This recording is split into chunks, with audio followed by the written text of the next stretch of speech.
आज बात करनी है हमने दुबई के या यूएई के फ्रीलांस वीज़ा के बारे में। तो आज अल्हम्दुलिल्लाह जो है ना मेरा फ्रीलांस वीज़ा का प्रोसेस मुकम्मल हो गया है और मैं आपको बताऊंगा कि अगर आपने यूएई में काम करना है तो उसमें आप किस एक्टिविटीज़ में फ्रीलांसिंग के काम कर सकते हैं और आपको वीज़ा की क्या रिक्वायरमेंट है और कहाँ से आप वीज़ा लेंगे, उसकी फ़ीस कितनी है, एज़ वेल एज़ उसके ऊपर आपका टोटल प्रोसेस पे कितना टाइम लगेगा और कौन कौन सी डॉक्यूमेंटेशन रिक्वायर्ड है।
एक्टिविटी से कि आप किस एक्टिविटी में फ्रीलांस वीज़ा ले सकते हैं। तो नॉर्मली तीन जो है ना बेसिक एक्टिविटीज़ जो हैं वो यूएई में अलाउड हैं, जिसके ऊपर आप फ्रीलांसिंग वीज़ा ले सकते हैं और उस पर आप फ्रीलांसिंग का काम कर सकते हैं। उसमें सबसे पहले नंबर पे आईटी है, जिसके ऊपर हमने वीज़ा लिया है। उसके अलावा मीडिया और उसके अलावा नॉलेज, एजुकेशन, ये तीन मेजर सेक्टर्स हैं। उसके ऊपर आप जो है ना वो अपना फ्रीलांसिंग का वीज़ा ले सकते हैं और फ्रीलांसिंग का काम कर सकते हैं। फ्रीलांसिंग का फ़ायदा यह है कि आप किसी कंपनी के ऊपर डिपेंडेंट नहीं है और आप जो काम लें, जितना लें, जैसे करें वो आप उसको इजीली कर सकते हैं। तो चूँकि हमारा काम आईटी का है, हमारा काम आईटी कंसल्टेंसी का है, इसलिए जो है वो मैंने अपना प्रोसेस जो स्टार्ट किया वो आईटी से स्टार्ट किया। एक्चुअली अब चूँकि हम लोग वीडियोस बना रहे हैं, मैं वीडियोस बनाता हूँ आपके लिए, तो कंटेंट क्रिएशन और थोड़ा सा मीडिया में भी अब इंटरेस्ट हो गया, क्योंकि डेफिनेटली मीडिया की चीज़ों के साथ ही जो है ना आप कंटेंट क्रिएट कर सकते हैं, डिवाइसेस, इक्विपमेंट, वो सारी चीज़ें। तो मैंने सोचा कि मैं चले थोड़ा सा मीडिया को भी चेक कर लेता हूँ। सर ना वो नेट से सर्च किया कि मैं यूएई का फ्रीलांसिंग का वीज़ा कैसे ले सकता हूँ, because I want to work independently. Saudi Arabia में मेरी कंपनी है, सऊदी अरेबिया में मैंने इन्वेस्टर का वीज़ा लिया हुआ है, सऊदी अरेबिया में मैं काम कर रहा हूँ। लेकिन मैंने सोचा कि एक ही मार्केट के बजाय आप 1, 2, 3, 4 मार्केट्स के अंदर अपने काम को एक्सपेंड करें।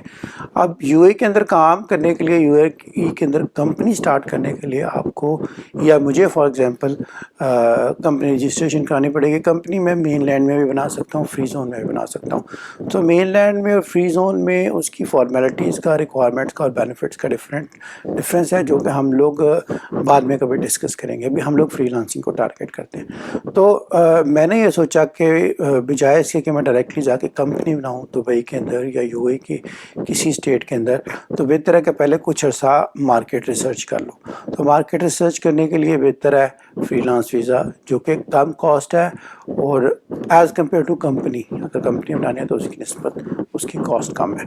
तो उसके लिए मैंने नेट से सर्च किया, तो जो उनसे ना freelance.ae एक वेबसाइट है जहाँ से मुझे इंफॉर्मेशन मिल गई। एनी हाउ मैं आपको बता दूँ कि अगर आपको यूएई के अंदर फ्रीलांस का लाइसेंस लेना है तो उसके लिए काफ़ी सारे फ्री जोन्स हैं, लाइक अबू धाबी का है, फुजैरा का है, शारजा का है, रास अल खैमा का है। तो ये सारे स्टेट्स के अलग अलग फ्री जोन्स हैं। दुबई के जो है ना वो 5, 6, 7 फ्री जोन्स हैं जो कि लाइसेंसिंग में, फ्रीलांसिंग के लाइसेंसिंग में डील कर रहे हैं, जिसके अंदर से दुबई इंटरनेट सिटी है, दुबई प्रोडक्शन सिटी है, दुबई मीडिया सिटी है, दुबई नॉलेज पार्क है और कुछ और जो है ना वो दुबई के। ये सारे नाम मैंने जो है ना वो स्क्रीन पे लिख दिए। इन सारे जो है ना में से जो आपकी एक्टिविटी से रिलेटेड है, क्योंकि नॉर्मली अगर आपने अबू धाबी में डील करना है तो उधर एक ही है। बाकी जो स्टेट्स हैं एक्सेप्ट दुबई, तो हर स्टेट के अंदर जो है वो तकरीबन एक जो है ना वो फ्री जोन है जो कि आपको फ्रीलांस के वीज़े के ऊपर काम कर रहा है। जबकि दुबई में 6-7 फ्री जोन जो है ना वो अवेलेबल है based on the activity type.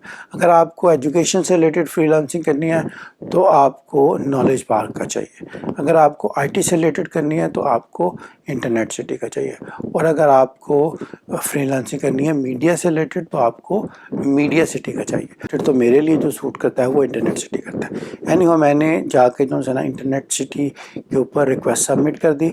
जब आप रिक्वेस्ट सबमिट करते हैं तो उसका प्रोसेस ये है कि सबसे पहले जो है ना वो आपसे डॉक्यूमेंटेशन मांगते हैं। वो डॉक्यूमेंट्स मैं इस पर लिख देता हूँ और वो डॉक्यूमेंट्स जो हैं वो आप उनको प्रोवाइड करेंगे।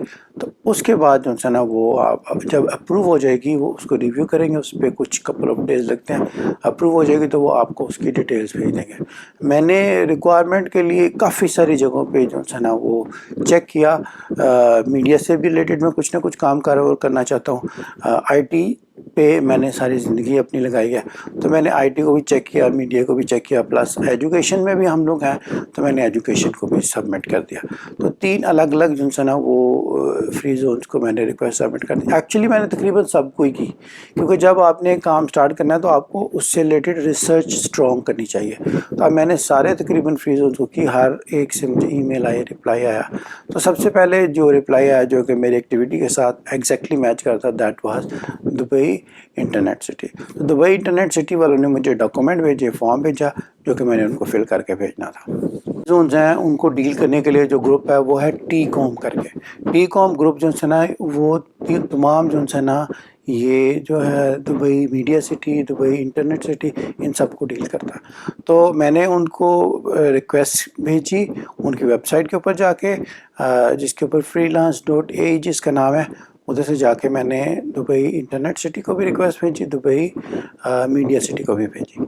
अब यह कि दुबई इंटरनेट सिटी में से जो है ना वो मुझे ईमेल आ गई, उसमें उन्होंने मुझे रिक्वायरमेंट बता दी। उन्होंने मुझे एक फॉर्म भेज दिया कि ये फॉर्म आपने फिल करना है। उसके अलावा उन्होंने अप्रूव्ड एक्टिविटी बता दी कि कौन कौन सी एक्टिविटीज़ आप उसमें कर सकते हैं। उन्होंने कहा जी कि आप सबसे पहला जो प्रोसेस है या प्रोसेस के अंदर पहला स्टेप जो है वो ये है कि आपको अपने डॉक्यूमेंट सबमिट करने हैं। जो जिस एक्टिविटी में आप इंटरेस्टेड हैं उसको 8 से 10 दिन जो लगेंगे अप्रूव होने में, और 8 से 10 दिन अप्रूवल के बाद आप अपना सारे का सारा प्रोसेस जो है, एक कंपनी है जो कि टी कॉम की पार्टनर है वो है AXS, उसके थ्रू अपने सारे प्रोसेस को स्टार्ट करेंगे।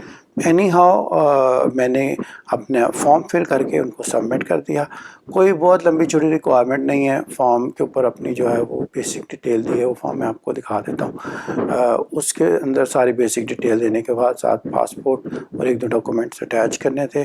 आपको उसके साथ NOC चाहिए है आपके करंट स्पॉन्सर का, अगर आप UAE में काम कर रहे हैं तो। लाइक अगर आप UAE में किसी एक कंपनी के साथ काम कर रहे हैं, ऑलरेडी जॉब कर रहे हैं और आप साथ में फ्रीलांसिंग करना चाह रहे हैं, तो आपको अपने करंट कंपनी से या करंट स्पॉन्सर से आपको परमिशन लेटर या नॉन ऑब्जेक्शन सर्टिफिकेट लेना है, जो कि इस चीज़ को अलाउ करता हो कि उसको आपके फ्रीलांसिंग काम करने पे कोई प्रॉब्लम नहीं है। एनी हो, चूँकि मैं तो UAE में था नहीं, मैं तो बाहर था, तो मुझे NOC प्रोवाइड करने की ज़रूरत नहीं थी, मैं सऊदी अरब से बैठ के कर रहा था। एनी हाउ वो फॉर्म मैंने सबमिट कर दिया दुबई इंटरनेट सिटी को।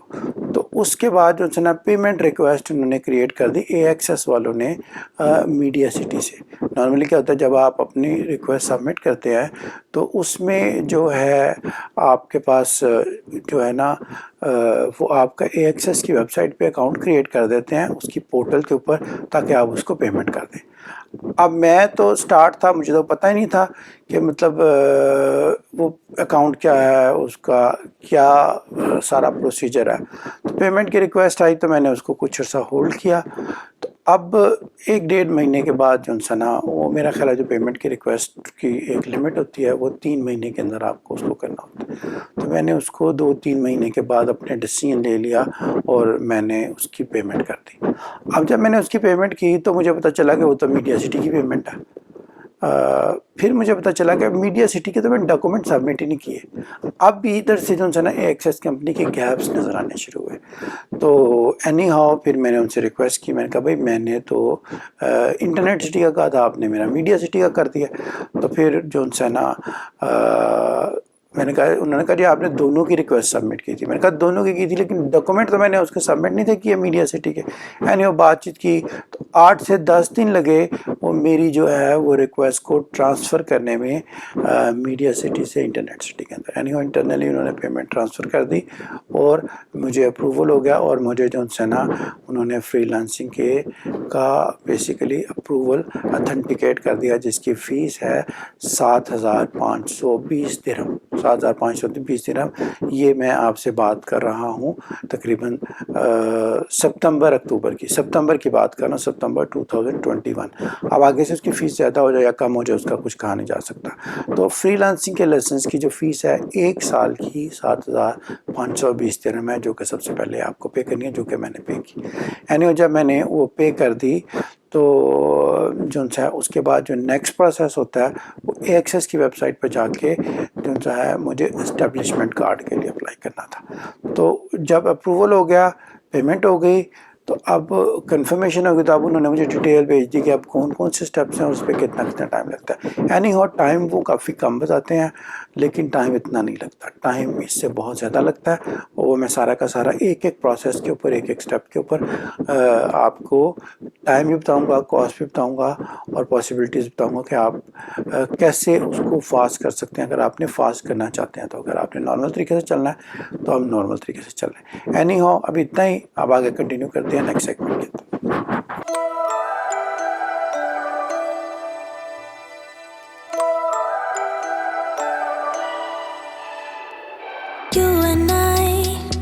We never show emotions, we just keep it down, down inside. Yeah, you and I, both longing for expression for the things we like, but we stay quiet. Hold me now, tell me things, tell me all about how you feel. Just let yourself go. Say it loud, wake the world on the other side, make it real. Just let yourself go, just let go. Ooh, just let go. Oh yeah, just let go. Ooh, just let go. Just let yourself go. Let yourself go. Me and you, we're holding back each other in the things we do. It's all so blue. Yeah, what if we could grow just like the flowers through the concrete, just you and me. Hold me now, tell me things, tell me all about how you feel. Just let yourself go. Say it loud, wake the world on the other side, make it real. Just let yourself go, just let go.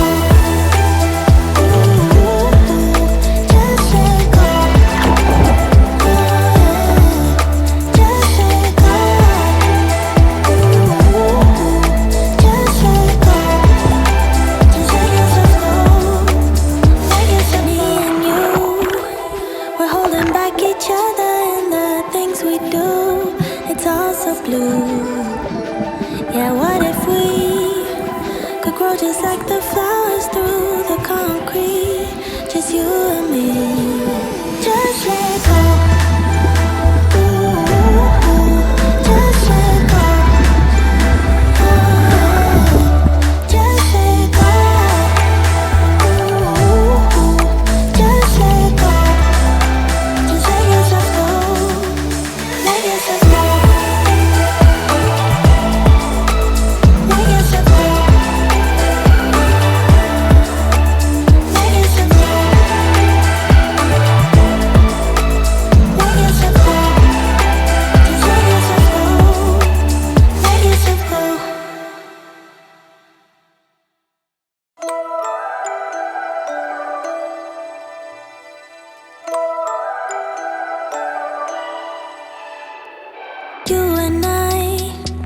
We never show emotions, we just keep it down, down inside.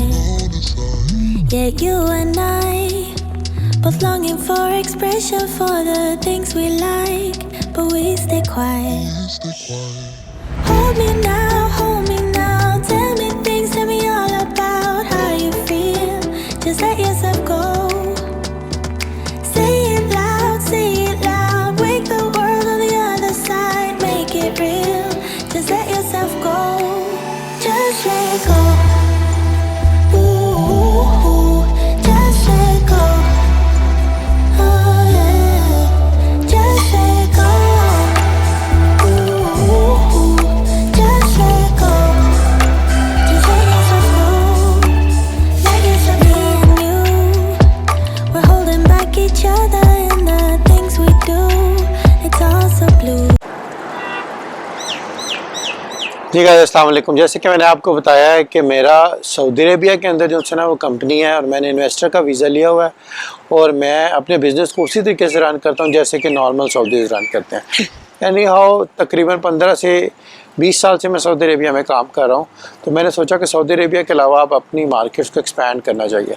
तो market की expansion के लिए जो है ना सबसे पहले सबसे करीब जो मार्केट पड़ती है वो है यूएई की। तो मैंने सोचा कि मैं यूएई में करता हूँ। तो यूएई में अब काम स्टार्ट करने के लिए जो है ना सबसे पहले उधर का वीज़ा चाहिए। तो यूएई के वीज़े के बारे में आपको बता दूं कि यूएई के डिफरेंट टाइप्स ऑफ वीज़ाज़ हैं जिसके ऊपर मैंने रिसर्च किया। सबसे पहले तो यूएई में अगर आपने काम करना है सबसे सस्ता जो अगर आपको वीज़ा मिलेगा that is called remote work visa.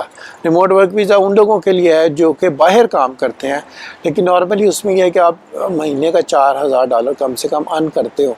Like for example आप कोई एप्लीकेशन, कोई सॉफ्टवेयर, कोई कंसल्टेंसी, कोई सपोर्ट पे ऐसा काम करते हैं जो कि यूएई से बाहर है और लेकिन आप यूएई में रहना चाहते हैं, तो उसके लिए आप जो है ना रिमोट वर्क वीज़ा ले सकते हैं। तो ये एक फ़र्स्ट कैटेगरी है वीज़े की। सेकंड कैटेगरी जो वीज़े की है वो है फ्रीलांसर वीज़ा। फ्रीलांसर वीज़ा जो है ना वो आप कुछ भी काम कर सकते हैं, आप किसी कंपनी के लिए बाउंड नहीं है और ये थोड़ा सा कॉस्टली है एज़ कम्पेयर टू जो है ना रिमोट वर्क वीज़ा के। तो इसके ऊपर जो है ना बेनिफिट ये है कि आप कोई भी काम कर सकते हैं और आपको फ्रीडम है, टाइमिंग की फ्रीडम है। आप ज़्यादा काम करें, जितना काम आपको मिलता है उतने आपको पैसे मिलेंगे। लेकिन इसका ड्रॉबैक ये है कि फ्रीलांसर वीज़ा के अंदर आप लाइक ए कंपनी जो है ना आप एम्प्लॉयज़ नहीं हायर कर सकते। Anyhow it's good to start. अगर आप यूएई में बिज़नेस स्टार्ट करना चाह रहे हैं और आप देखना चाहते हैं यूएई की मार्केट को बिफोर स्टार्टिंग द बिज़नेस, तो बेहतर यह है कि आप फ्रीलांसर का वीज़ा करें जैसे कि मैंने लिया।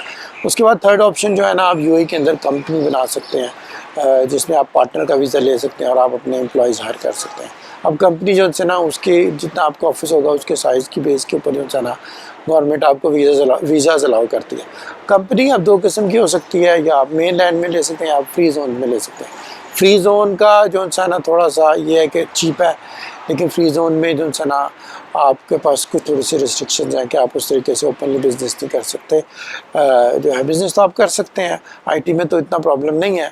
तो बहरहाल जो है ना फ्री जोन में अगर हमने कंपनी बनानी है उसमें थोड़ी सी हमें रिलैक्सेशन ये है कि वीज़ा थोड़ा सा सस्ता है, प्लस ये है कि रनिंग एक्सपेंसेस थोड़े से सस्ते हैं और फ्लेक्सी डेस्क भी दे देते हैं आपको, जितने लोगों को आपको चाहिए उसके हिसाब से दे देते हैं। और प्लस ये है कि फ्री जोन के अंदर जो है ना आपको ईयरली ऑडिट नहीं कराना पड़ता।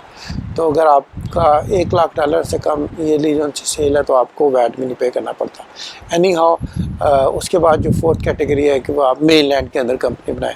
मेन लैंड कंपनी के अंदर जो है ना अगर आपके पास जो है आप 100% जो है ना कंपनी के ओनर नहीं हो सकते, आपको अपने साथ किसी जो है ना लोकल को ऐड करना पड़ेगा, ठीक है। और फ्री जोन के अंदर बेनिफिट ये है कि आप 100% कंपनी के जो है ना वो ऑनर हो सकते हैं। ये फ्री जोन में और जो है ना मेन लैंड में बेनिफिट है। एनी हाउ जो अगर आप मेन लैंड में कंपनी बना रहे हैं तो आपके साथ को पार्टनर होगा जो कि लोकल होगा, उसके साथ मिलके आप कंपनी बना सकते हैं। वो एक एक से ज़्यादा भी हो सकते हैं, ठीक है। और उसके बाद ये है कि अगर आपने मेन लैंड में कंपनी बनाई है तो आपको हर साल अपने अकाउंट्स को प्रॉपर्ली मेंटेन करना पड़ेगा और आपको ऑडिट करवाना पड़ेगा, और ऑडिट की जो है ना अलग से कॉस्ट करनी पड़ेगी। अब ये जो सारे काम हैं, कंपनी बनाना, ऑडिट, इस सारी चीज़ों को रन करना, ये मैं ऑलरेडी सऊदी अरेबिया में कर रहा हूँ एज ए फॉरेन इन्वेस्टर के तौर पे। सऊदी अरेबिया में बेनिफिट ये है कि सऊदी अरेबिया में मुझे पार्टनर की ज़रूरत नहीं है। आप बगैर पार्टनर के आप 100% ओनरशिप के ऊपर मेन लैंड में बिज़नेस कर सकते हैं, क्योंकि सऊदी अरेबिया में फ्री जोन्स का कॉन्सेप्ट अभी नहीं है। एनी हाउ जो है आपके पास सऊदी अरब में वो हर साल आपको ऑडिट कराना पड़ता है, उसका टैक्स पे करना पड़ता है, वो सारी की सारी चीज़ें जो है ना वो सऊदी अरेबिया में अवेलेबल है। लेकिन यूएई के अंदर अगर आप मेन लैंड में काम कर रहे हैं तो एक ज़्यादा पार्टनर होंगे, लोकल होगा, और उसके ऊपर आपको जो है ना क्या कहते हैं हर साल ऑडिट करवाना पड़ेगा और उसका टैक्स पे करना पड़ेगा। 55% टैक्स जो है ना वो यूएई के अंदर है, वैट, और 15% जो है ना वो सऊदी अरेबिया के अंदर है। एनी हाउ पार्टनर के वीज़ा के ऊपर आप कंपनी रन कर सकते हो। जितना आपका ऑफिस का साइज़ होगा, उसकी स्पेस होगी, उसकी बेस पे आपको नंबर ऑफ़ वीज़ाज़ मिल जाएंगे, and then you can run your own business. तो ये 4 टाइप ऑफ आपका वीज़ा हो सकता है। 5th टाइप ऑफ वीज़ा ये है कि आप किसी कंपनी के साथ जॉब कर लें, तो जॉब के अंदर अगर वो आपको कंपनी वीज़ा देगी और आप उसके साथ काम कर सकते हैं। लेकिन कुछ कंपनीज़, कुछ लोग वीज़ाज़ किसी कंपनी का सेल भी करते हैं, जिसको वो लोग आज़ाद वीज़ा कहते हैं, which is actually not legal, ठीक है ना। एनी हाउ आप आज़ाद वीज़ा भी ले सकते हैं, अपने पार्टनरशिप पे भी वीज़ा ले सकते हैं। और एक और कैटेगरी जो है ना वो है होम वर्कर्स की। होम वर्कर्स की ज़रा लो कैटेगरी है। आप साइक ख़ास हो जाते हैं, होम ड्राइवर हो जाते हैं, या आप ये कह लें कि जो है घर में काम करने वाली जो लेडीज़ की ज़रूरत होती है वो हो जाते हैं, वो उनके भी अलग से आपको वीज़ाज़ मिल सकते हैं। यानी ये 5, 6, 7 कैटेगरीज़ के वीज़ाज़ हैं, और इससे आप किसी भी कैटेगरी से जो आपके लिए नियरली सूट करता है उसके ऊपर आप अपना वीज़ा स्टार्ट कर सकते हैं। तो अगर आपने फ्रीलांस का वीज़ा लेना, क्योंकि मैंने फ्रीलांस का स्टार्ट किया, तो फ्रीलांस का स्टार्ट करने के लिए एक वेबसाइट है freelance.ae। freelance.ae के ऊपर आप जाएंगे तो उधर से जाके आप अपनी रिक्वेस्ट सबमिट कर सकते हैं। तो फ्रीलांसिंग की रिक्वेस्ट के लिए अगर आपने काम करना है तो उसमें आप ये देखें कि आपके पास जो है ना क्या कहते हैं 3 एक्टिविटीज़ जो है ना वही सिर्फ अलाउड है। हर एक्टिविटी के अंदर आप फ्रीलांसिंग का काम नहीं कर सकते। तो उसके अंदर जो है मतलब मेजर 3 एक्टिविटीज़ है। उसके अंदर सब एक्टिविटीज़ भी हैं, लाइक आप आईटी सर्विसेज का काम कर सकते हैं, मीडिया का काम कर सकते हैं, एजुकेशन का काम कर सकते हैं, और कुछ पीआर से रिलेटेड जो है ना काम कर सकते हैं। ये एक्टिविटी जो है ना वो फ्रीलांसिंग के अंदर अलाउड है। हमारा आईटी में काम है तो इसलिए हमने आईटी के अंदर जो है ना वो फ्रीलांसिंग की जो है वो मैंने लाइसेंस लिया। एनी हाउ दुबई में भी आप फ्रीलांसिंग का लाइसेंस ले सकते हैं। दुबई में अगर आपने लेना है तो एक कंपनी है टी-कॉम करके, जो कि वो फ्रीलांसिंग का लाइसेंस प्रोवाइड करती है। लेकिन अगर आपने दुबई के अलावा जो है ना दूसरे फ्री जोन्स हैं लाइक अजमान का, फुजेरा का, रास अल खैमा का और अबू धाबी का, अगर आप उधर करना चाहते हैं तो उधर भी ले सकते हैं। अब चूँकि दुबई में मल्टीपल फ्री जोन्स हैं तो हर फ्री जोन्स की जो है ना based on the activity free zone है। लाइक अगर आपने एजुकेशन से रिलेटेड जो है फ्रीलांसिंग का लाइसेंस लेना है तो फिर आपको चाहिए है दुबई नॉलेज पार्क में। अगर आपने मीडिया से रिलेटेड लेना है तो फिर आपको चाहिए दुबई मीडिया सिटी के अंदर। अगर आपने आईटी से रिलेटेड अगर लाइसेंस लेना तो फिर आपको चाहिए है जो है लाइसेंस क्या कहते हैं इंटरनेट सिटी का। तो ये लाइसेंसेस की कैटेगरीज़ हैं। अगर आपको ने डिसाइड कर लिया कि आपने कौन सी एक्टिविटी का लेना है तो फिर आप उसकी रिक्वेस्ट सबमिट करें। रिक्वेस्ट सबमिट करने के बाद वो आपको फॉर्म भेजेंगे। अगर आप वो फॉर्म सारे फिल करते हैं, उनको डॉक्यूमेंट्स जो रिक्वायर्ड डॉक्यूमेंट्स हैं वो प्रोवाइड करते हैं, तो 7 से 8 दिन के अंदर आपका वो अप्रूवल आ जाता है। जब आपका वो लाइसेंस अप्रूव हो जाता है तो उसके बाद जो है ना वो आपको एक वेबसाइट है AXS पोर्टल करके, उसके ऊपर जो है ना वो क्या करते हैं कि आपके रिक्वेस्ट क्रिएट कर देते हैं पेमेंट के लिए। तो आपको जाके पेमेंट करनी होती है। यानी जब अगर आप उसकी पेमेंट कर देते हैं, उसकी पेमेंट जो है ना 7,520 दिरहम है। 7,520 दिरहम की आप पेमेंट करेंगे AXS की वेबसाइट से। तो उसके बाद जो है ना वो आपको जो फर्स्ट स्टेप होगा फ्रीलांसर इस्टेब्लिशमेंट कार्ड का। तो पहला 7,520 के करके आप फ्रीलांसर का लाइसेंस लेंगे जो कि सालाना फ़ीस है। उसके बाद आप 2,000 दिरहम पे करके इस्टेब्लिशमेंट कार्ड लेंगे, जिसको 4 से 5 दिन लगते हैं। और जब आपका इस्टेब्लिशमेंट कार्ड बन जाएगा तो उस इस्टेब्लिशमेंट कार्ड की बेस के ऊपर जो है ना आप अपने वीज़े के लिए अप्लाई कर सकते हैं। अब वीज़ा नॉर्मली जो है ना अगर आप आउटसाइड जो है वो यूएई से अप्लाई कर रहे हैं तो उसकी 3,000 3,500 के करीब फ़ीस है 3 साल के वीज़े के लिए, और अगर आप इन साइड से करें तो तकरीबन 4,000 की फ़ीस है। अब अगर आपने प्रोसेस को फास्ट करना है उसके लिए आप एक्सप्रेस सर्विसेज ले सकते हैं जो कि फ़ास्ट हो सकती है। एनी हो एक्सप्रेस मैंने एक्सप्रेस सर्विस नहीं ली, मैंने कहा कि मैं नॉर्मल करता हूँ क्योंकि मुझे कोई जल्दी नहीं है। तो एनी हाउ तो उसमें यह है कि वीज़ा अप्लाई किया तो मेरा वीज़ा जो है ना 5-7 दिनों के अंदर जो है ना वो एंट्री परमिट मिल गया। तो सबसे पहले जो स्टेप होता है वो आपको एंट्री परमिट मिलता है, और जब आपको एंट्री परमिट मिल जाता है तो फिर आपको वो एंट्री परमिट के ऊपर जो है ना वो यूएई के अंदर एंटर होना होता है। उसके बाद यह कि जब मुझे एंट्री परमिट मिल गया तो मैं यूएई के अंदर एंटर हो गया। तो अब यूएई के अंदर एंटर होने के बाद सबसे पहला जो काम है वो आपको मेडिकल टेस्ट करवाना है। तो मेडिकल टेस्ट नॉर्मली जो है मैं 1 या 2 दिन एक्सपेक्ट कर रहा था, और लेकिन यह कि उसके ऊपर जो है ना वो 5-6 दिन लगा दिए एक्सेस वालों ने। एक्सेस की जो है ना सर्विसेज कोई इतनी अच्छी नहीं है। This is what I feel. वो इतना ज़्यादा मेरा उनके साथ बहुत ज़्यादा अच्छा एक्सपीरियंस नहीं है। तो उनके साथ गैप्स भी हैं, उनकी एप्लीकेशन में, सोल्यूशन में, प्रोसेसेस के अंदर गैप्स हैं, but still they are the only partner who is dealing with the visas for the free zones, at least for the Dubai के। एनी हाउ मेडिकल टेस्ट करवाने के बाद जो है ना, मेडिकल टेस्ट जो आपका होगा एक्सेस का, वो एक्सेस से ही होगा। तो अब मुझे तकरीबन 4 से 5 दिन इधर यूएई में आए हुए हो गए थे, तो मेरा जो है ना वो मेडिकल टेस्ट अभी मुश्किल से उन्होंने बनाया और क्लियर किया। तो मैंने कहा इस तरह तो मुझे तकरीबन टोटल 20-25 दिन लग जाएंगे, तो मुझे वापस भी जाना है।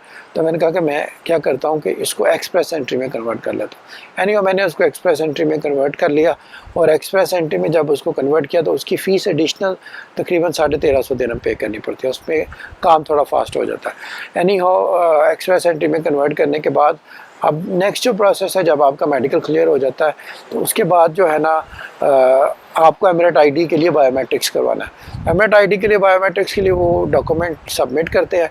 तो मेरा डॉक्यूमेंट सबमिट करने में वो टाइम लग रहा था, एक तो छुट्टी आ गई 12 रबीउल अव्वल की, तो वो वीकेंड के साथ मिल गया, तो वो 3 छुट्टियाँ हो गई। 3 छुट्टियों के बाद जो है ना जब वो काम स्टार्ट किया तो वो एकदम से उसको कर नहीं थे रहे डॉक्यूमेंट्स को। तो मुझे मतलब 5-6-7 घंटे हो गए। फिर मैंने कहा यार क्या मैं, चूँकि अभी तक हुआ नहीं है, तो एक्चुअली तो मुझे 3-4 दिन हो गए थे, लेकिन 3-4 दिन तो छुट्टी थी, तो 3-4 छुट्टी की वजह से जो है ना वो मेरा काम नहीं हो सका। एनी हाउ फिर मैं जो है अपने डॉक्यूमेंट्स लेके उनके पास गया। तो उधर एक इंडियन बैठा होता है, इंडियन ने कहा जी अभी नहीं हुआ, हो जाएगा, 1 दिन में हो जाएगा, 2 दिन में हो जाएगा। मैंने एक्सेस के कॉल सेंटर पे कॉल भी किया, उन्होंने कहा जी हो जाएगा, आज या कल में हो जाएगा। मैंने कहा भाई मैंने एक्सप्रेस एंट्री की पेमेंट की है तो वो उसका क्या बेनिफिट है? तो उन्होंने कहा जी अब ये 1 आधा दिन तो लगेगा, छुट्टियाँ आ गई थी। एनी हाउ मैं उधर गया तो उसने मुझे जो है उधर जो अरबाब है, जो नेशनल है, उसके पास भेजा। मैंने उसको जाकर रिक्वेस्ट की, मैंने कहा जी मुझे थोड़ी प्रॉब्लम है, ज़रा मुझे जल्दी जाना है। तो उसने कहा ठीक है, उसने मुझे 1 मिनट लगाया, प्रिंट आउट निकाल दिया। इससे साबित ये हुआ कि वो अगर काम करना चाहें तो फास्ट काम कर सकते हैं। आपके डॉक्यूमेंट फिल करने का जो टाइपिंग वाला काम है, बट वो एक प्रोसेस है, उसके मुताबिक उनके पास बहुत सारे डॉक्यूमेंट्स के ऊपर काम करना होता है, वो स्लो चलते हैं। एनी हाउ उसने मुझे प्रिंट कर दिया, वो प्रिंट करके अब मैं लेके गया तो बायोमेट्रिक्स करवाने के लिए। तो बायोमेट्रिक्स करवाने के लिए उन्होंने कहा कि आपके पास कोविड का जो है ना वो होना चाहिए, क्या कहते हैं, टेस्ट। बायोमेट्रिक्स जब आपने कराना है तो आपने अपना पासपोर्ट लेके जाना है। वैसे रिक्वायरमेंट्स में तस्वीर भी लिखी हुई है, लेकिन मैं तस्वीर नहीं लेके गया। वैसे मेरे पास तस्वीर थी, लेकिन उन्होंने तस्वीर नहीं मांगी। उन्होंने कोविड का टेस्ट मांगा, तो मेरे पास कोविड का टेस्ट 8-9 दिन पुराना था। तो मैंने उसको दिखाया, तो उसने कहा नहीं ये तो पुराना है, तो आप नया करवा के लाएँ। मैंने कहा मैं तो, उसने कहा फिर आपके पास वैक्सीनेशन सर्टिफिकेट है? मैंने कहा हाँ मेरे पास वैक्सीनेशन सर्टिफिकेट है। तो मैंने उसको वैक्सीनेशन दिखाई, उसने कहा ये वैक्सीनेशन कहाँ की है? मैंने कहा ये सऊदी अरेबिया से मैंने वैक्सीनेशन करवाई हुई है, आई एम फुली वैक्सीनेटेड। उसने कहा कि नॉर्मली हम लोग इस पर अलाउ नहीं करते, लेकिन मैं आपको फ़िलहाल अलाउ कर देता हूँ, ताकि है कि आप अपना वो बायोमेट्रिक्स करवा लें। तो मैंने जल्दी से उसको बायोमेट्रिक्स करवाया। बायोमेट्रिक्स करवाने के बाद जाके मैंने अपना पासपोर्ट जो है ना एक्सेस के ऑफिस में दे दिया। अब एक्सेस के ऑफिस में पासपोर्ट दूंगा तो उसके अंदर जो है ना वो मुझे 3 वर्किंग डेज़ के अंदर उन्होंने कहा कि हम आपको वीज़ा स्टैम्प करके दे देंगे। लेकिन यह है कि अब जब पासपोर्ट दिया तो उन्होंने कहा जी कि आप ओके कर दिया, चला गया। तो तो जाने के बाद उन्होंने कहा जी कि आप इंश्योरेंस भी अपलोड करें। अब इंश्योरेंस से रिलेटेड जो है ना, जब मैंने रिक्वेस्ट सबमिट की थी तो मैंने कहा था मैं इंश्योरेंस आपसे ही लूँगा, लेकिन यह है कि अब उन्होंने कहा जी अपलोड करें।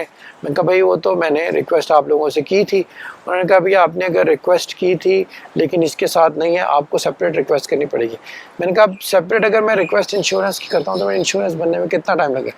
उसने कहा 2-3 दिन लग जाएंगे। मैंने कहा 2-3 दिन मेरा इंश्योरेंस होने में लगेगा, फिर 2-3 दिन उसके बाद वीज़े में लगेगा। तो मैंने कहा जी कि जो है ना मैं बाहर से करवा लेता हूँ। बाहर से जाके तकरीबन 1 घंटे के अंदर मैंने इंश्योरेंस करवाई और उसका डॉक्यूमेंट जो है ना वो मैंने अपलोड कर दिए। और उसके बाद जो है ना होपफुली जो है ना मेरा 1 से 2 दिन के अंदर, 2 से 3 दिन के अंदर वीज़ा आ जाएगा और वो वीज़ा लेके तो फिर मेरा काम कंप्लीट हो जाएगा। उसके बाद एमिरेट्स आईडी जो है ना वो तकरीबन हफ्ते 10 दिन के अंदर मिलती है। वो हफ्ते 10 दिन के बाद जो है ना वो मैं एमिरेट्स आईडी लेने के लिए आऊँगा। तो अभी तक का ये प्रोसेस है। फिर मैं आगे आपको एक्सप्लेन करूँगा, आपको बताऊँगा, आपको सारी फ़ीस वगैरह का भी बताया मैंने। फर्दर मैं आपको बताऊँगा कि मतलब टोटल मेरा कितना खर्चा हुआ। Thank you very much.